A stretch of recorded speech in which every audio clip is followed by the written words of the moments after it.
Kemudian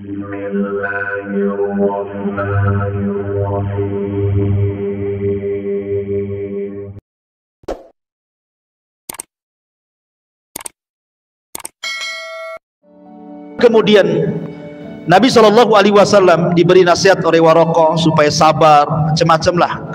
Apa yang kau hadapi ini luar biasa. Nanti akan diingatkan lagi pesannya Waraqah ini saat kematian Khadijah masalahnya.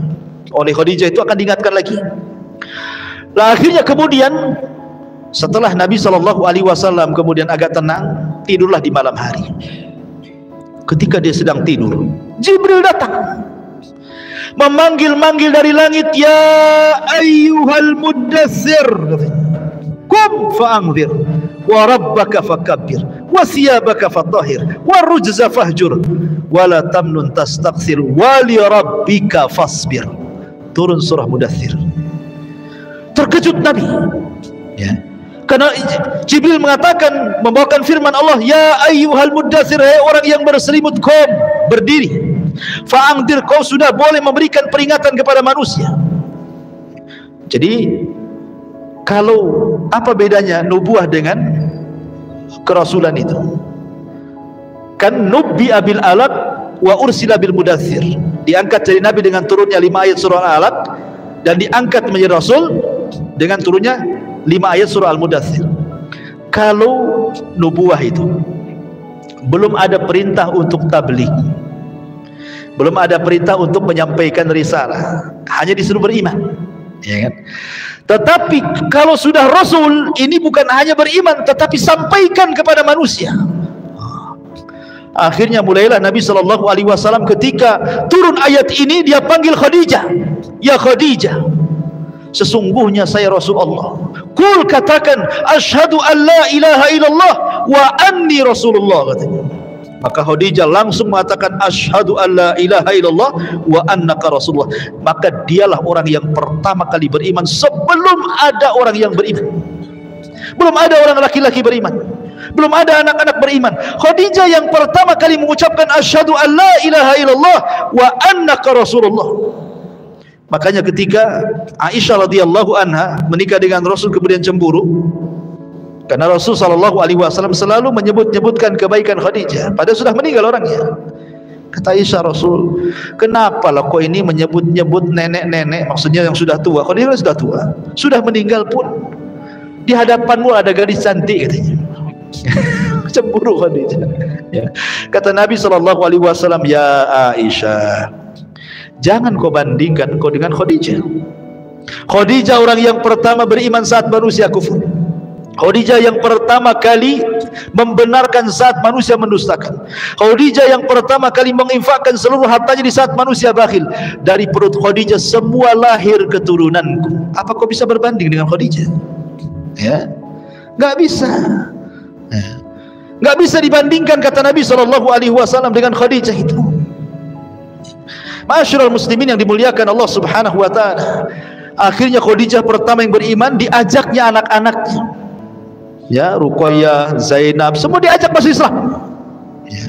Termasuk kemudian budaknya Zaid ibn Harithah masuk Islam. Termasuk Ali bin Abi Thalib yang ketika itu jadi anak angkat Rasul di usia 10 tahun juga diajak masuk Islam. Artinya Rasul dimulai dari keluarga. Istrinya, anak-anaknya, anak angkatnya, budaknya, semua masuk Islam. Baru kemudian keluar, berjumpa dengan Abu Bakar, akhirnya masuk Islam. Abu Bakar kemudian ngajak Utsman masuk Islam, ngajak Tolha masuk Islam, Abdurrahman bin Auf masuk Islam, Abu Ubaidah bin Jarrah masuk Islam. Akhirnya 10 sahabat yang dijanjikan masuk surga rata-rata Islam di tangan Abu Bakar. Dan itu berlangsung selama 3 tahun, yang disebut dengan dakwah sirriyah, namanya dakwah door to door, sembunyi-sembunyi. Setelah kemudian 3 tahun lewat, maka Nabi SAW diperintah untuk menjaharkan dakwah. Turun ayat, wa anzir ashiratakal aqrabin, hai Muhammad, peringatkan orang-orang luar dari kerabatmu. Maka Nabi SAW kemudian keesokan harinya bangkit di Bukit Safa. Dia panggil-panggil kerabatnya, hei Bani Hashim, kemari. Semua dipanggil. Kemudian Nabi SAW mengajak mereka ke dalam tauhid. Awalnya Rasul tidak langsung menyampaikan tauhid, tetapi Rasul ingin meyakinkan bahwa dia masih didengar. Kata Nabi SAW, bagaimana pendapat kalian kalau ada tentara di belakang bukit Abi Kubais ini, yang sekarang jadi istana raja itu, bukit Abi Kubais, ada tentara yang akan menyerang kalian, percaya nggak dengan ucapanku? Mereka mengatakan, percaya wahai Muhammad, karena engkau tidak pernah berdusta. Jadi kalau orang yang jarang berdusta, kalau ngomong pasti dipercaya. Kalau orang banyak dusta sekali ngomong, walaupun benar, hoax kan gitu, hoax gitu. Padahal benar tuh, karena dikenal suka dusta masalahnya. Artinya bahwa kalau orang suka jujur, maka ditulis di hadapan Allah dan distempel dahinya, engkau ini penjujur. Manusia pun percaya dengan dia. Tapi kalau orang dusta itu susah dipercaya. Ya, nitip dompet mau wudu saja nggak percaya sama dia. Saya bawa aja gitu. Ma'asyiral muslimin yang dimuliakan Allah Azza wa Jalla. Akhirnya kemudian Nabi SAW mulai mendakwahi kerabatnya. Saat Rasul menyampaikan tauhid, mengajak manusia di tengah-tengah kerabatnya, rupanya di tengah-tengah kerabatnya muncul pamannya Abu Lahab. Maki-maki Rasul, marah-marah mengatakan, ya Muhammad, alihada jama'atan. Muhammad, untuk ini kau kumpulkan kami? Saya kira untuk apa? Tabban laka sairul yaum, katanya. Celaka engkau dari mulai awal sampai akhir, katanya. Celaka engkau. Dicaci maki Rasul di hadapan orang. Rasul ini dia berakhlak. Ini pamannya. Ya. Jangankan kepada pamannya, kepada orang lain pun Rasul tidak akan menjawab cacian dengan cacian, makian dengan makian. Rasul diam sajalah dicaci maki. Dan itu akhlak Nabi. Ya, kalau kita kan tidak bisa. Dia caci kita maki balik. Gitu ya. Nah, Rasul diam saja, dicaci maki pamannya di hadapan orang lagi, ikhwan. Kan memalukan itu. Tapi Rasul diam. Tapi Allah diam? Tidak. Allah tidak diam. Man 'ada li waliyan faqad adzantuhu bil harb. Siapa yang memusuhi waliku, maka dia telah mengumandangkan perang bersamaku, kata Allah. Tidak bisa. Allah kemudian mengutus Jibril. Jibril, sampaikan kepada Rasulku. Akhirnya Allah menitipkan wahyu kepada Jibril. Kemudian Jibril datang kepada Rasul. Rasul masih sedang berdiri Bukit Safa. Orang-orang Arab masih ada di situ. Kerabat-kerabatnya. Tiba-tiba Jibril memasukkan ke dalam hati Rasul suratul Lahab. Suruh dibaca di depan manusia. Maka Rasul mengatakan, a'udzu billahi minasyaitonir rajim, bismillahirrahmanirrahim, tabbat yada abi lahab wa tab. Celaka kedua tangan Abi Lahab, wa tab, dan celaka. Ma agna anhu maluhu wa ma kasab. Harta dan anaknya percuma, tidak bermanfaat di hadapan Allah. Saya selana rong lahab, dia akan masuk ke neraka yang menyala-nyala. Wa mra'atuhu, istrinya juga sama, Ummu Jamil Arwa bintu Harib itu, hammalatal hatab, bawa kayu bakar ke sana kemari. Fi jidiha belum mimasad, nanti di akhirat kalung yang dijual untuk musuh Nabi akan diganti dengan kalung sabut kelapa dan akan menyala di lehernya. Orang Arab itu, mereka tidak pernah mendengar Quran. Baru kali itulah mereka mendengarkan Quran, sehingga mereka menyangka itu syair, dan mereka terbiasa menghafal syair. Ketika Rasul menyebutkan tabbat yada abil, karena ini pendek, terekamlah di otak-otak orang-orang yang hadir di situ. Disangkanya Rasul sedang bersyair. Pulanglah setelah kejadian itu, mereka pun membaca di rumah ini tabbat yada, di tabbat yada, di pasar tabbat yada. Apa enggak stres Abu Lahab itu? Stres Abu Lahab itu juga kan. Karena semua baca tabbat yada disangka syair. Ya, di mana-mana baca tabbat yada itu. Subhanallah.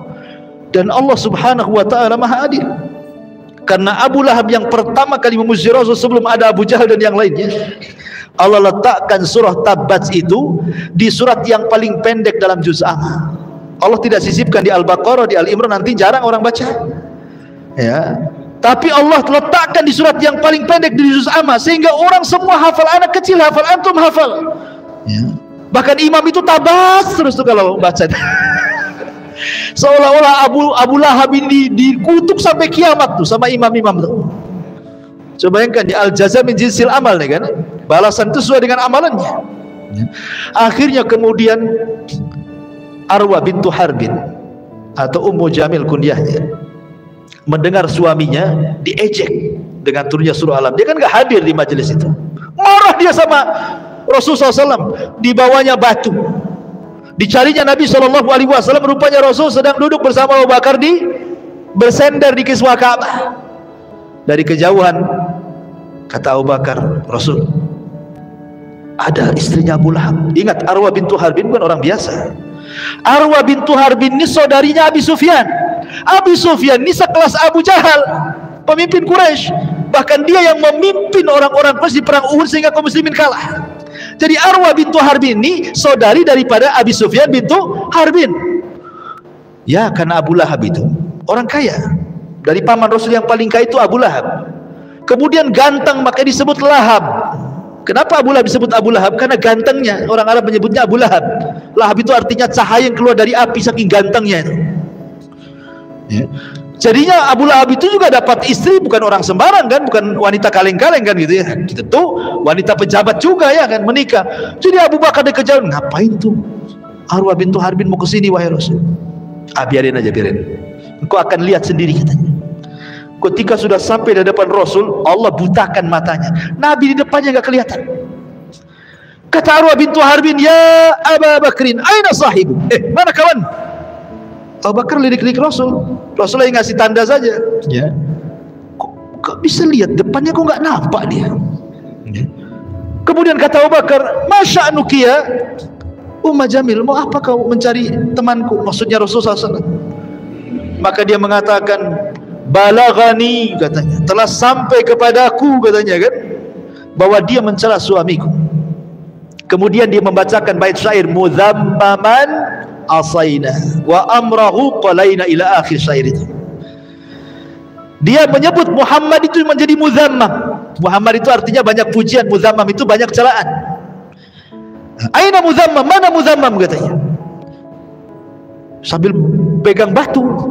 Kata Abu Bakar, mau apa kamu itu? Kata Ummu Jamil Arwah bintu Harbin, lau ra'aituhu la aqamnahu bihadzal hajar fa. Kalau aku lihat akan ku lempar batu ini di mulutnya katanya. Kurang ngajar dia katanya. Terus pergi. Ya. Kata Rasulullah, lihat wanita itu wahai Abu Bakar. Dia tidak sedang mencela aku. Dia tidak menyebut Muhammad tapi Muzammam katanya. Siapa Muzammam itu? Namaku kan Muhammad katanya. Dia salah orang katanya. Harusnya dia Muhammad. Saya kan bukan Muzammam, saya Muhammad katanya. Muhammad itu banyak pujian, Muzammam terbalik banyak celaan. Dia salah orang katanya. Biarkan saja. Allah sudah butakan matanya katanya. Dan itu awal Abu Bakar menyaksikan mukjizat Nabi. Ya, nggak bisa kelihatan, itu mukjizat. Ya, jangan seperti orang dulu kalau ingin punya ilmu nggak kelihatan, maling pocong apa kali Jumat tali pocong ya kan. Nah, siapa yang mati nyari Jumat digali, ambil tali pocongnya, nanti taruh ikat di kepalanya, nanti nggak nampak itu. Syaratnya telanjang katanya. Iyalah, orang nggak nampak nggak boleh nengok. Kan gitu. Tapi masyarul muslimin yang dimuliakan Allah Azza wa Jalla. Intinya bahwa akhirnya kemudian permusuhan Abu Lahab dengan Ummu Jamil luar biasa kepada Nabi itu. Ya. Bahkan Ummu Jamil ini sampai dia ambil kalungnya untuk dijual. Ya. Dijual untuk apa? Biaya menyebarkan hoax. Jadi dia, karena kan teman-teman mamanya banyak kan, jadi ngerumpilah di teman-teman mamanya itu, ngadu domba sana sini, maka disebut hammalatul hatab. Ya, ngadu domba ke sana kemari. Jadi kalau Ummu Jamil menyakiti Rasul dengan lisannya, dengan cara menyebarkan hoax, kalau Abu Lahab dengan fisiknya, naruh kotoran di depan pintu Nabi, ya, sampai ketika Rasul SAW melihat setiap hari ada kotoran di pintu rumahnya, Rasul mengatakan, apakah begini akhlak Arab wahai saudara-saudaraku katanya. Datang Hamzah, belum masuk Islam Hamzah itu, masih kafir, mendengar bahwa banyak kotoran di rumah pintu Rasul dan itu dilakukan oleh pamannya. Abu Lahab marah dia. Walaupun dia masih musyrik, dia datang ke rumah Rasul, diambilnya kotoran, dicarinya Abu Lahab. Ketika sudah ketemu, diletakkan di kepalanya katanya. Kemudian mengatakan, hei Abu Lahab, kau jangan macam-macam dengan ponakanku si Muhammad, karena aku sudah mengikuti agamanya. Padahal belum, dia pura-pura saja supaya ingin membela Rasul SAW, karena sudah keterlaluan, bukan akhlak Arab ini. Jadi sampai seperti itu, akhirnya justru kata-kata itu menjadi sebuah kebaikan. Akhirnya Hamzah masuk Islam kan itu. Makanya kalau kita mengatakan sesuatu terkadang jadi doa. Nah, katakan yang bagus-bagus, jadi doa. Seperti contohnya ibunya saya Sudes gitu ya. Pernah saya ceritakan, saya Sudes itu kan kecil-kecil nakal dia. Ya namanya anak-anak remaja kan nakal biasa. Nah, jadi kalau sudah nakal itu ibunya sudah pening kepala, apa katanya? Hei saya Sudes, daripada kau nakal ke Masjidil Haram sana, mudah-mudahan jadi imam kau di sana katanya. Itu aja yang diucapkan. Kalau nakal lagi ibunya ngomong gitu lagi. Kalau nakal itu lagi diucapkan. Jadi tidak pernah mengucapkan kalimat ini kecuali izhab ilal haram. Kau pergi ke haram, mudah-mudahan kau jadi imam di situ. Akhirnya ucapan seorang ibu yang soleh. Jadi kenyataan siapa yang tidak kenal Imam Sudes? Ya, jadi Imam Masjidil Haram tuh sampai sekarang siapa yang gak kenal, satu dunia kenal Imam Sudes. Jadi kita pun sama, kalau punya anak nakal itu sana ke Al-Fajri itu gantikan Pak Imam tuh. Nanti kegantikan betul. Artinya kan mudah-mudahan jadi gini, ini enggak mati aja kau kata, atau ketabrak mati betul. Ya. Jadi jangan sampai kemudian seseorang itu mengucapkan kalimat buruk apalagi ke anak gitu. Nanti jadi kenyataan. Taib kembali. Akhirnya kemudian permusuhan terus sampai pada waktunya akhirnya kemudian Nabi SAW betul-betul diperangi oleh orang-orang kafir Quraisy. Tampillah Abu Jahal, tampillah Umayyah, tampillah kemudian Al-Walid, macam-macam musuh-musuh Nabi SAW akhirnya mulai menyakiti Rasul. Ya, terlalu panjang kalau saya ceritakan. Intinya bahwa mereka melakukan permusuhan kepada Nabi SAW sampai akhirnya mereka dengan cara lembut tidak bisa, dengan cara kasar tidak bisa, balik lagi ke lembut tidak bisa. Akhirnya mereka memutuskan untuk membunuh Nabi. Mereka ngomong kepada Bani Hashim, serahkan Muhammad kepada kami biar kami bunuh. Kata Bani Hashim, tidak, kami tidak akan menyerahkan orang kami. Kalau begitu kalian akan kami keluarkan dari Quraisy, dari Mekah, dan kami akan boikot semua makanan, tidak ada yang sampai kepada kalian. Kalian tidak boleh bicara dengan kami, kami tidak akan bicara dengan kalian. Wanita kalian tidak boleh menikah dengan laki-laki kami ataupun sebaliknya. Begitu semuanya diketatkan sehingga terjadi kemudian hisar, boikot selama 3 tahun, sampai orang-orang Bani Hashim ini saking kelaparannya makan daun karena tidak ada makanan masuk. Dari situlah kemudian harta Khadijah habis, harta Nabi habis, karena untuk memberi makan Bani Hashim yang ketiga terjadi pemboikotan 3 tahun lamanya. Sampai akhirnya kemudian setelah berakhir pemboikotan itu, setelah itulah kemudian terjadi apa yang disebut dengan Amul Hazni, tahun kesedihan. Kenapa? Karena beberapa bulan setelah pemboikotan ini Abu Thalib meninggal. Subhanallah, setelah beberapa bulan setelah meninggalnya Abu Thalib, meninggal pula Khadijah, istri Nabi SAW. Maka semakin sempitlah dakwah Rasul karena orang-orang itu semakin berani. 18 kabilah mengancam Rasul, jangan berdakwah, kau sudah tidak ada siapa-siapa lagi yang melindungi kamu, kalau tidak kami bunuh. Akhirnya Rasul sudah tidak bisa berdakwah terang-terangan, kembali ke dakwah sirriyah, dakwah ketidak terang-terangan. Dia hanya bisa ngajak ya sebisanya diajak, karena sudah nggak bisa terang-terangan lagi, karena diancam dibunuh. Akhirnya semakin buruk suasananya, maka Rasul kemudian beringin mencari areal baru untuk berdakwah. Terpikir hendak ke Taif. Kemudian sampai di Taif sama juga rupanya. Orang Taif ini nggak menerima dakwah Rasul, baru beberapa hari saja sudah diusir. Lebih ganas lagi, dilempari sama batu, perempuannya mencaci maki, anak-anaknya naruh duri di jalan, macam-macam, sampai akhirnya Rasul kemudian harus tinggal di kebun kurma milik Utbah dan Syaibah. Disitulah kemudian ketika Rasul salat fajar, datang pula 7 jin dari Yaman masuk Islam. Ketika orang-orang Taif tidak masuk Islam, jin pula yang masuk Islam. Ya, Allah kasih. Ya, ketika alam nyata tidak masuk Islam, alam gaib masuk Islam. Ya, jin-jin masuk Islam. Turunlah surah Jin, kul uhiya ilayya annahu istama'a nafarun minal jinni faqalu inna sami'na qur'anan ajaba.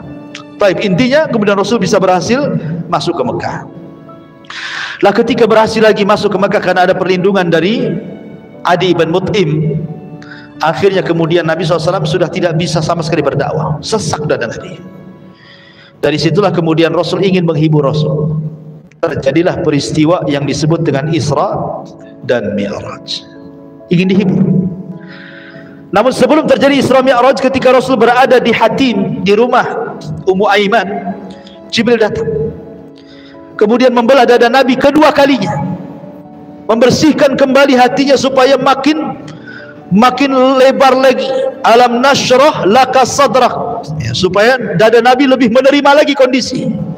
Dibersihkan dadanya dari sifat hasad, dengki, dendam, marah, semua dibersihkan, tidak ada lagi. Setelah itu kemudian diperjalankan dari Masjidil Haram ke Masjidil Aqsa yang disebut dengan Isra.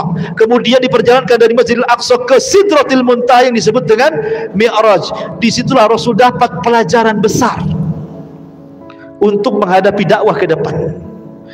Di langit pertama dia berjumpa dengan Nabi Adam. Adam itu hijrah dari sorga ke bumi, maka dia akan hijrah dari Mekah ke Madinah. Berjumpa dengan di langit kedua dengan Yahya ibn Zakaria dan Isa ibn Maryam. Seolah-olah nanti setelah hijrah engkau, wahai Muhammad, engkau akan disakiti seperti dua nabi disakiti. Dari mana? Dari orang-orang Yahudi. Yahya dipenggal lehernya, jadikan mahar wanita pelacur. Nabi Isa diburu untuk dibunuh, kemudian diangkat ke langit. Maka engkau pun sama akan mengalami hal yang sama. Orang-orang Yahudi akan berusaha menyakitimu, bahkan sampai membunuhmu. Dan betul, upaya pembunuhan sudah ada, ya, seperti perang Bani Nadir. Kenapa Rasul merangi Bani Nadir? Karena Rasul mau ditimpakan batu dari atas rumah. Kemudian Zainab bintu Harith, seorang wanita, setelah perang Khaybar diracun, meracun Nabi. Dan upaya pembunuhan banyak, ya. Jadi Rasul sudah ada gambaran kenapa diperjumpakan dengan Yahya dan Isa, ya, bahwa musuhnya akan lebih berat lagi, bukan hanya orang kafir Quraisy saja, nanti ada lagi orang Yahudi katanya. Kemudian naik ke langit ketiga, berjumpa dengan Nabi Yusuf. Langit ketiga berjumpa dengan Nabi Yusuf, seolah-olah mengatakan bahwa sebagaimana Yusuf juga dia disakiti oleh saudara-saudaranya, dicemplungkan ke sumur, kan itu ya, dihasadi, engkau pun sama, keluargamu wajar. Abu Lahab menyakiti kamu, keluargamu akan musuhi kamu, itu wajar karena Nabi juga seperti itu sebelumnya. Kemudian naik ke langit keempat, berjumpa dengan Idris, di mana Allah katakan wa rafa'nahu makanan aliyah. Idris diangkat ke tempat tinggi, maka engkau pun akan diangkat jauh lebih tinggi dibandingkan Idris. Bukan hanya sampai ke langit keempat, ke Sidratul Muntaha, secara hissi dan maknawi engkau akan menjadi orang mulia di tengah-tengah manusia, diangkat derajat. Wa rafa'na laka dzikra, kami angkat penyebutanmu, kata Allah. Naik lagi ke langit keberapa? Kelima, berjumpa dengan Nabi Harun. Harun lembut, disukai Bani Israel, maka Rasul pun harus melembutkan kembali dakwahnya seperti lembutnya Harun kepada Bani Israel. Wa in kunta faddan ghalidhal qalbi lan faddu min haulika, kalau engkau keras wahai Muhammad, lari semua orang tuh, gak akan menerima dakwah. Dapat pelajaran dakwah lagi. Naik lagi ke langit ke-6, berjumpa dengan Nabi Musa. Nabi Musa itu orang yang paling sabar dengan Bani Israel, maka Rasul pun harus sabar menghadapi umatnya, ya, dapat lagi kesabaran. Naik lagi ke Ibrahim alaihi salatu wassalam, ke langit ke-7. Kata Rasul, tidak ada nabi yang mirip wajahku kecuali Ibrahim. Sebagaimana Ibrahim membangun Ka'bah di bumi, maka dia bersandar di Ka'bah malaikat Baitul Ma'mur sambil dikelilingi anak-anak kecil. Al-jaza min jinsil amal. Dan Nabi SAW pun akan meneruskan perjuangan Ibrahim dengan memakmurkan Ka'bah dan membebaskan kota Mekah. Jadi Isra Mi'raj ini pelajaran besar. Yang tadinya Rasul sesak dadanya gitu ya, turun daripada Isra Mi'raj, semangat lagi dia. Udah ada, nengok para nabi aja lebih daripada saya. Makanya Allah mengatakan fasbir kama sabar ulul azmi minar rusul. Sabar kau Muhammad sebagaimana sabarnya ulul azmi dari kalangan Rasul sebelum. Jadi dapat vitamin baru nih Isra Mi'raj ini, makin semangat Rasul. Lah kebetulan 1 tahun sebelum hijrah, atau mungkin 2 tahun sebelum hijrah, datanglah orang-orang Madinah dari kabilah Khazraj yang haji ke Mekah, ya. Ketika Rasul sudah tidak bisa mendakwai penduduk Mekah, rupanya berjumpa dengan orang-orang Ansar, 12 orang dari kalangan orang-orang Khazraj, semua masuk Islam. Kemudian mereka berjanji akan datang tahun depan. Maka terjadilah pembaiatan yang kedua yang disebut Bai'ah Aqabah. Yang pertama yang hanya 12 orang, kemudian terjadi pembaiatan yang kedua, orang-orang Madinah datang ke Mekah yang berjumlah 73 orang.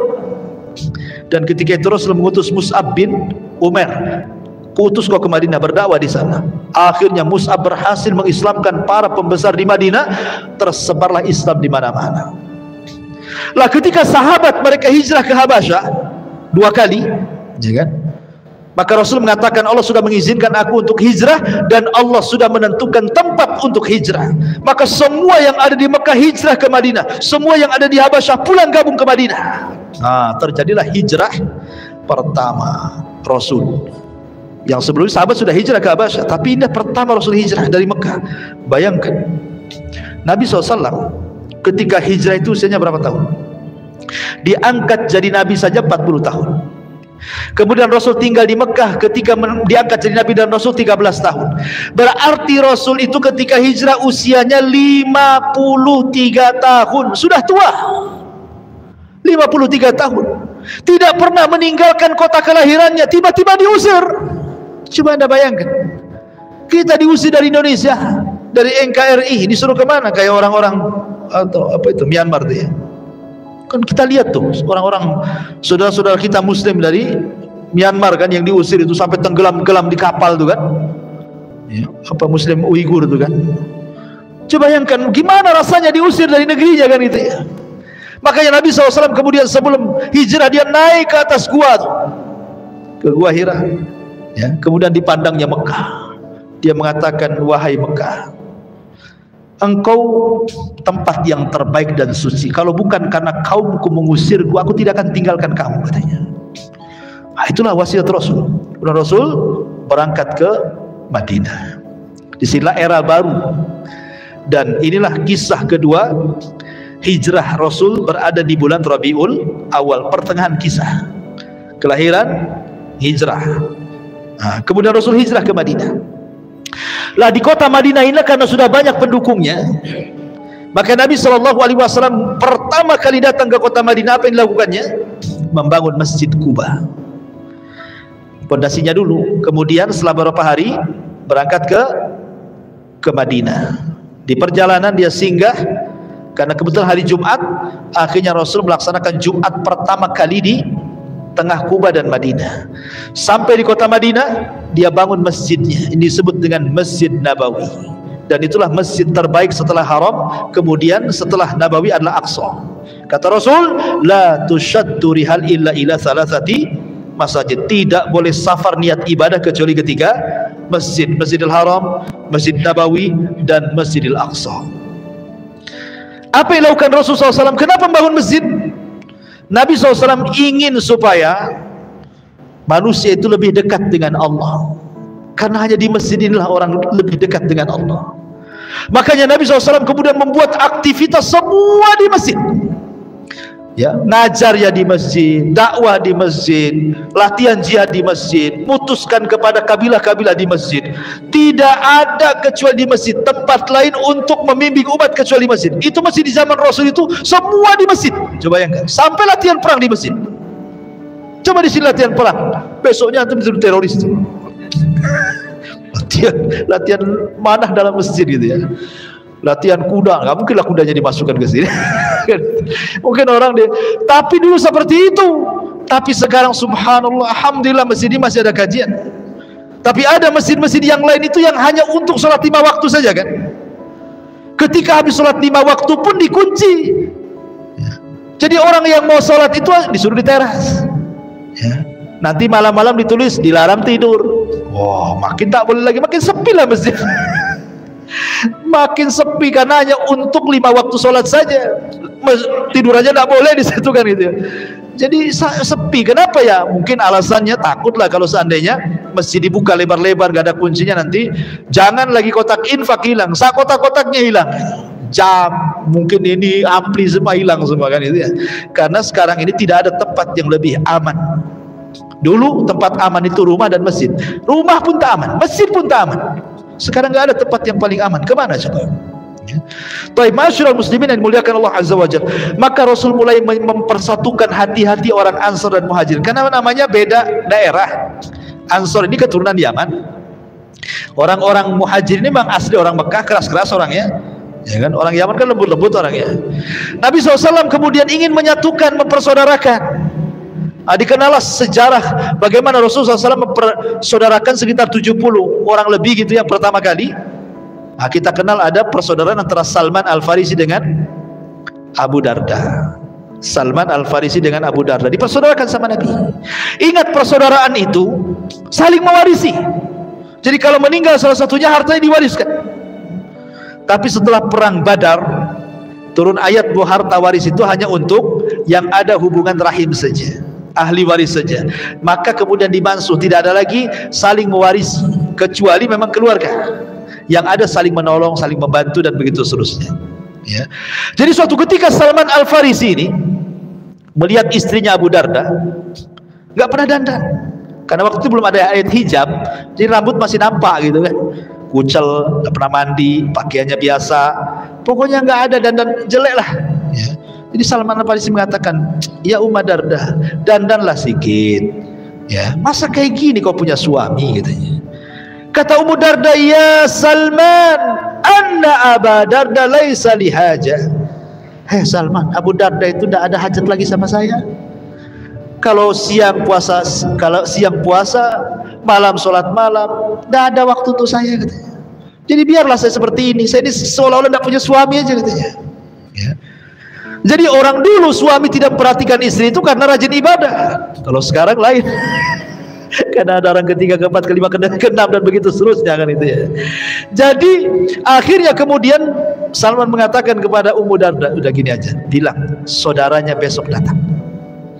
Akhirnya kemudian Abu Darda mendengar saudaranya akan datang ke rumah. Wah, disediakan kamar yang bagus, makanan yang lezat, ya. Karena menyambut saudaranya, datanglah Salman malam-malam.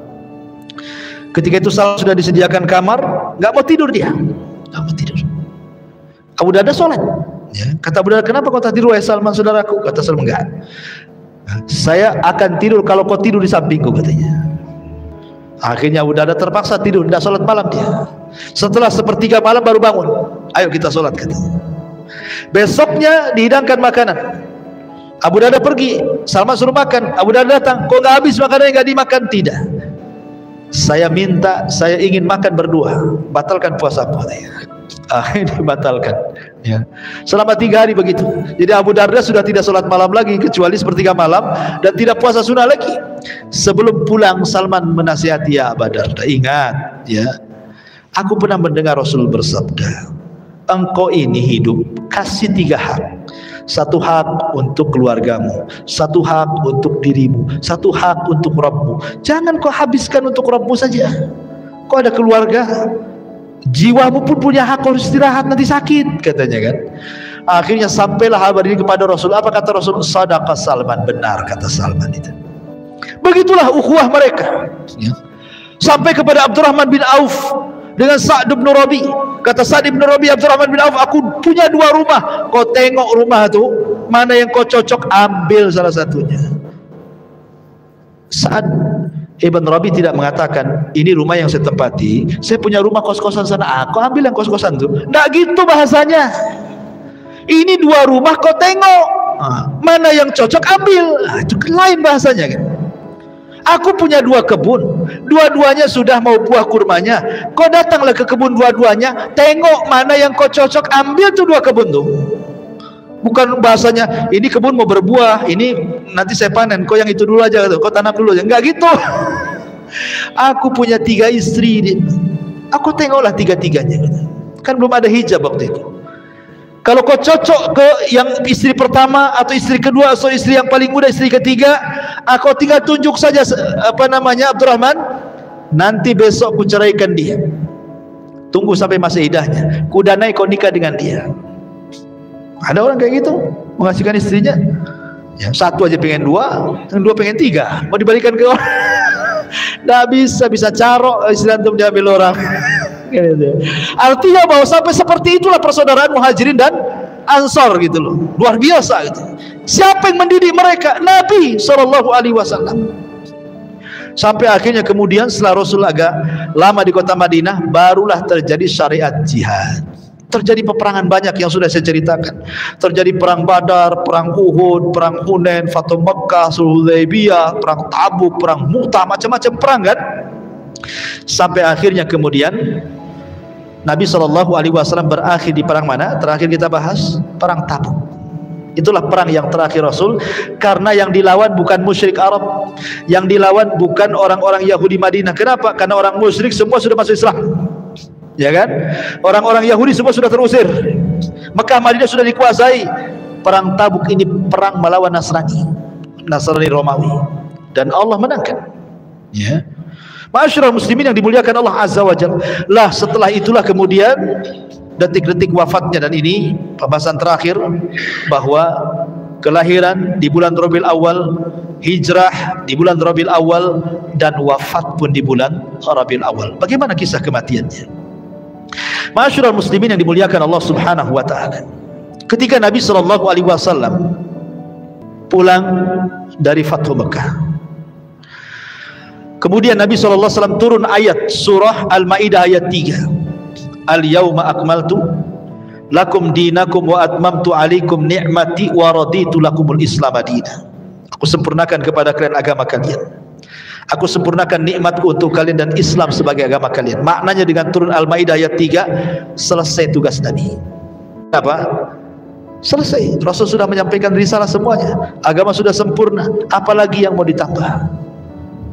Makanya kemudian Nabi SAW beberapa hari sebelum wafatnya, Nabi mengajak para sahabat untuk berziarah ke kuburan Uhud, ke kuburan syuhada Uhud. Rasul ingin katakan kepada para sahabat, kalaulah bukan karena Allah kemudian mereka, kalian tidak akan seperti ini sekarang. Rasul tidak pernah melupakan jasa orang, apalagi sudah meninggal dan sangat berjasa. Ya, Rasul mengajak para sahabat ke kuburan Uhud. Kalau bukan karena Allah kemudian mereka, nggak mungkin Mekah jadi negara Islam, Madinah jadi negara Islam, semua orang masuk Islam. Maka Nabi SAW mengucapkan salam kepada mereka, Assalamualaikum ya ahla Uhud, ya, nas'alullah walakumul afiyah wa inna insyaallah bikumul lahiqun. Keselamatan bagi kalian wahai syuhada Uhud, katanya. Sesungguhnya kami hanya meminta kepada Allah agar Allah memaafkan diri kami dan juga kalian, dan ingat kami pun akan menyusul kalian, kata Rasul. Kemudian Rasul pulang. Di tengah jalan Rasul menangis. Semua sahabat menangis. Kemudian sahabat bertanya, kenapa Rasul menangis? Kata Nabi SAW, Ishfaqtu ikhwani, aku rindu dengan kawan-kawanku wahai sahabatku. Sahabat mengatakan, ya Rasul, awalasna ikhwanuka, Rasul, bukankah kami teman-teman? Lalu kami ini siapa? Kata Nabi SAW, antum lastum ikhwani, kalian bukan saudara, bukan teman-temanku. Antum ashabi, engkau sahabatku. Lalu siapa teman-teman wahai Rasul? Maka Rasul mengatakan, ikhwani alladzina ja'u min ba'di wa lam yarawni wa yu'minu bi. Sebuah kaum datang sepeninggalku, mereka tidak pernah melihatku tapi beriman denganku. Aku rindu berjumpa dengan mereka. Akhirnya kemudian Rasul pulang, sampai akhirnya dia pun pada giliran rumah Maimunah. Disitulah mungkin semakin parah sakit Nabi SAW akibat racun yang pernah dimakannya. Sakit parah Rasul. Kemudian Rasul mengatakan kepada Maimunah, wahai Maimunah, kumpulkan istri-istriku yang lainnya, kumpulkan.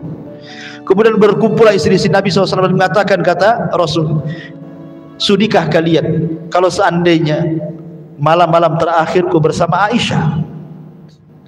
Kata istri-istrinya, silahkan wahai Rasul, keputusanmu ada di tangan. Akhirnya kemudian Rasul memanggil Abbas dan juga Ali untuk menggendong dia, karena dia tidak bisa parah, ke rumah Aisyah. Kenapa rumah Aisyah? Karena satu-satunya kamar yang Jibril turun hanya di rumah Aisyah. Jibril tidak pernah turun di rumah istri yang lainnya. Itu yang menjadikan kenapa Rasul sayang dengan Aisyah. Jibril saja sayang dan menyampaikan salam kepada Aisyah radhiyallahu anha, dan tidak ada istri Rasul selain Khadijah yang mendapatkan salam dari Jibril kecuali Aisyah dan Khadijah. Tapi Khadijah lebih daripada Aisyah. Bukan hanya Jibril nitip salam, Allah nitip salam kepada Khadijah. Akhirnya Rasul dipapah. Lah ketika dari kamar Maimunah ke rumah Aisyah itu, kan sahabat nampak Rasul lagi dipapah kan itu. Tersebarlah kepada sahabat seantero kota Madinah. Rasul sakit parah, Rasul sakit parah. Khawatir para sahabat. Semua datang dari rumah-rumah mereka, mengutus orang-orang mereka, suruh melihat kondisi Nabi seperti apa. Akhirnya orang pun menunggu di Masjid Nabawi, karena saking banyaknya sampai keluar masjid. Kemudian suara mereka, tangis kesedihan mereka sampai masuk di kamar Aisyah. Kata Rasul, ada apa? Kok banyak gaduh kali di luar itu? Kata Aisyah radhiyallahu anha, dia mengatakan, mereka sahabat-sahabatmu Rasul, mereka mengkhawatirkan kamu. Akhirnya kata Rasul mengatakan, panggil Abbas dan Ali. Panggillah Abbas dan Ali. Kata Rasul, papa aku ingin melihat sahabatku, katanya. Akhirnya kemudian Nabi SAW masuk ke Masjid Nabawi. Itulah kemudian Rasul dengan tertatih-tatihnya naik ke atas mimbar, dan itulah khutbah terakhir Rasul. Karena setelah itu Rasul tidak pernah lagi khutbah karena meninggal. Rasul berkhutbah di situ. Salah satu khutbah Rasul, dia mengatakan, "Man kuntu akhadtu malan, fahadha mali falyakhud minhu." Wahai sahabatku, siapa yang dulu ku ambil hartanya, ini hartaku ambil sekarang. Wa man kuntu dharabtu dhahran, siapa yang dulu ku pukul pundaknya, fahadha dhahri falyaqtas minhu, silahkan pukul aku sekarang. Wa man kuntu syatamtu irdan fahadha irdi falyaqtas minhu, atau dulu pernah ku caci, ku maki, ku rendahkan, ku gibah, ini kehormatanku, caci sekarang, maki sekarang, rendahkan sekarang. Seolah-olah Rasul ingin mengajarkan kepada kita bahwa di akhir-akhir hayat itu kalau bisa jangan membawa dosa. Jangan membawa dosa. Kalau orang sudah sakit dan parah, ya, kalau bisa minta maaf orang lain. Jangan kemudian setelah meninggal sibuk pula orang berdiri, ya kalau jenazah ini ada hutang, ini keluarganya bisa bayar sama beliau, kan gitu. Kalau dulu punya salah tolong maafkan, nggak ada gunanya, ikhwan. Justru saat-saat sakit itulah ingat kok dulu kalau punya salah, punya hutang, cepat bayar sama si An. Saya pernah gibah dia, tolong minta maaf sama dia, kan begitu. Itu yang diajarkan Rasul kepada kita. Akhirnya kemudian Nabi SAW berkhutbah banyak sampai terakhir Rasul SAW kemudian mendoakan para sahabat dan mengatakan, awakumullah, hafidhakumullah, nasarakumullah, dan begitu seterusnya. Semoga Allah menjaga kalian, menolong kalian, melindungi kalian, dan begitu seterusnya. Kemudian Rasul mengatakan, titipkan salamku kepada siapapun dari umatku. Rasul menitipkan salam kepada kita. Kemudian Rasul naik turun dari mimbar, masuk ke rumah Aisyah. Detik-detik wafatnya, Nabi SAW pingsan berkali-kali, sampai akhirnya suatu ketika seluruh keluarganya kumpul, tiba-tiba Rasul mengatakan, bisa nggak kalian semua keluar, katanya. Bisa nggak kalian semua keluar, kecuali Aisyah, karena Rasul berada di pangkuan Aisyah. Maka semua keluarganya, istrinya, semua keluar, anak-anaknya. Rupanya maksud Rasul itu, kenapa? Karena di depan pintu ada malaikat Jibril dan malaikat maut. Jibril minta izin untuk masuk. Kemudian setelah Jibril mengucapkan salam dan memberitahu bahwa dia bersama malakul maut, kemudian Nabi SAW diberikan pilihan oleh Jibril. Apakah engkau akan tetap hidup, malaikat maut tidak akan mencabut hari ini, dan engkau akan senang dengan apa yang kau telah perjuangkan selama ini, ataukah engkau akan menyusul saudara-saudaramu di Rafiqil A'la sana, di surga yang paling tinggi bersama para nabi, orang-orang soleh, para siddiqin, para syuhada, ya, pilih mana? Maka Rasul tiba-tiba mengisyaratkan tangannya. Aisyah mengatakan, demi Allah, aku baru perasan Rasul sedang diberikan pilihan. Karena setiap para nabi diberikan pilihan, mau hidup atau mati, ya kan? Makanya kemudian Rasul menunjukkan sampai ke atas begini, ila rafiqil a'la, ila rafiqil a'la, kata Rasul. Saya memilih ke atas, saya memilih ke atas. Maknanya milih meninggal. Karena apa yang di sisi Allah lebih baik dibandingkan di dunia. Ya. Maka Rasul mengatakan, ala wa inna lil mauti la sakarat. Ingat, pada kematian itu ada rasa sakaratnya, ada rasa pedihnya, ada rasa sakitnya. Rasul merasakan sakit luar biasa, melebihi manusia biasa saat kematiannya. Tapi tentu maksudnya adalah rasa sakit yang diderita seorang mukmin saat kematiannya boleh jadi itu akhir menggugurkan semua kesalahannya. Tapi rasa sakit orang-orang kafir saat meninggal boleh jadi itu awal azab bagi dia. Ya. Makanya Nabi SAW kemudian terakhir mengucapkan as-salatu salah wa ma malakat aymanukum. Jaga oleh kalian salat, jaga oleh kalian salat, dan hamba-hamba sahaya kalian, tolong lindungi mereka, jangan zalimi pada mereka. Itulah ucapan yang terakhir yang diucapkan Nabi SAW. Kemudian dia mengucapkan tahlil la ilaha illallah. Kemudian setelah itu Nabi SAW meninggal dunia tepat pada hari Senin tanggal 12 bulan Rabiul Awal tahun 11 Hijriyah. Rasul meninggal dunia. Aisyah radhiyallahu anha melihat kematian suaminya berada di pelukannya. Dia tidak bisa bergerak. Apa yang harus dikatakan kan begitu? Dia sudah meninggal. Sehingga Nabi SAW, Aisyah hanya berusaha berteriak, mata Rasulullah, mata Rasulullah. Rasul sudah meninggal, Rasul sudah meninggal. Maka orang-orang yang di samping pintu masjid yang dekat dengan suara Aisyah itu langsung berteriak, mata Rasulullah, mata Rasulullah. Akhirnya semua mengucapkan kalimat itu. Setelah betul-betul mereka mengatakan bahwa Rasul sudah meninggal, semua seperti orang tidak sadar. Ali tidak sanggup berdiri, Utsman tidak sanggup berdiri. Aneh-aneh kelakuan para sahabat. Umar pulang ke rumahnya, ambil pedang, kemudian ngancam-ngancam orang. Siapa yang mengatakan Muhammad mati, ku penggal dia lehernya, katanya. Dia tidak mati. Dia sedang pergi 50 hari, nanti akan kembali matahkan tangan kaki orang munafik. Wah, semua sibuk para sahabat. Apa yang harus mereka lakukan? Kecuali satu orang yang tetap tegar. Siapa? Abu Bakar Siddiq radhiyallahu anhu. Datang Abu Bakar Siddiq radhiyallahu anhu menenangkan Umar. Uskut ya Umar, diam kau Umar, ngapain kau teriak-teriak? Tapi Umar tetap aja teriak-teriak dia. Dia masuk ke ruangan Aisyah, kemudian melihat jasad Rasul yang sudah ditutup kain, dibukanya kain, diciumlah keningnya oleh Abu Bakar. Kemudian Abu Bakar mengatakan, tibta anta ya Rasulullah hayyan wa mayyitan. Sungguh indah engkau hai Rasul, baik kau ketika hidup ataupun mati. Kemudian dicium keningnya, ditutup lagi. Kemudian dia keluar masjid. Dia masih melihat Umar lagi marah-marah, gak dipedulikan. Naik di atas mimbar Abu Bakar. Kemudian Abu Bakar mengatakan di hadapan manusia, ayyuhan nas, man kana minkum ya'budu Muhammadan fa inna Muhammadan qad mat, wa man kana ya'budu Allah fa inna Allah hayyun la yamut. Manusia, siapa di antara kalian yang masih menyembah Muhammad, Muhammad sudah mati. Tapi siapa di antara kalian yang menyembah Allah, Allah zat yang tetap hidup dan tidak akan pernah mati.